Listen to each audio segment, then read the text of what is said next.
Welcome to the JAMODI podcast, where we interview coaches and leaders to find out not just what they do, but how they do what they do. Becoming the best version of ourselves is JAMODI, just a matter of doing it. How do you build confidence in your players? Well, I think to me, there's two components to confidence.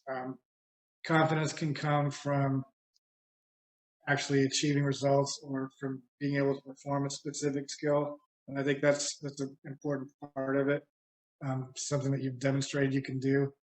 But I also believe you got to have kids that feel like they can do whatever is necessary, what needs to be done. I think that's the second part of confidence. I think as an adult, I heard the phrase that everything is figure outable. That to have confidence, whatever comes up, I can figure it out. If the faucet's leaking, I can figure out how to fix it. If it's if there's something I need to get that's on sale, I can figure out how to find the best price or whatever. So those are just a couple small examples. But I think with a team, giving them confidence by going over things in practice. So that's the first part. So you're down 2 with 5 seconds to go, and you got the ball out of bounds on the side. You should have practiced that play over and over and over again, so that they know exactly what they need to do. Given that here's our adjustments. If the defense fronts us, we're going to go throw it here. If they chase the screen, then we're going to look for this option. Whatever your play is, however you caught it. I believe in running the same play every time so that we can practice. Now, I'm talking about like for a game winner, not every out of bounds play, but Right. In the course of the season, you're going to have 3 or 4 out of bounds plays. We're down to. If it's short seconds, I believe in running the same thing because it's something we practice over and over again. Yeah, it's always a bad feeling when you're drawing up something that they haven't done before, and you're hoping that these teenagers can figure it out with all that pressure and time. Yeah.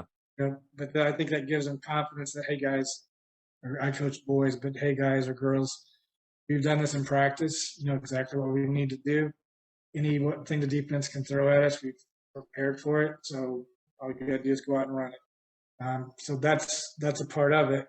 And then, the fact that even if something comes up that isn't exactly what they've seen, if you prepared for it, then everything is figure outable. If they can come up with a way to do it. And I think another thing, this was a Dean Smith concept, and I found it to be effective. I always told our players that regardless of whatever happened, if it didn't work, it was my fault.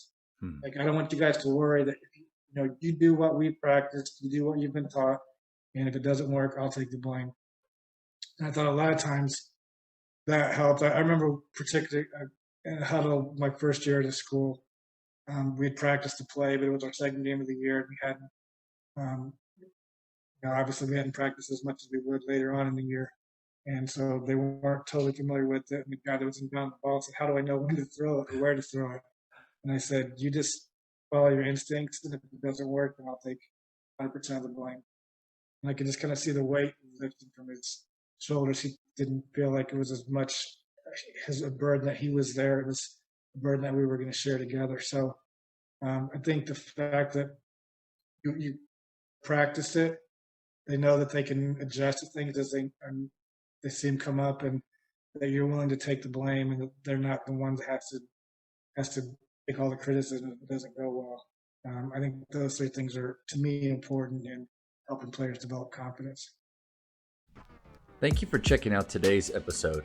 Please take a moment to subscribe to this podcast, share it with your fellow coaches, and find us on social media for what's coming up next on the JAMODI podcast. It's just a matter of doing it.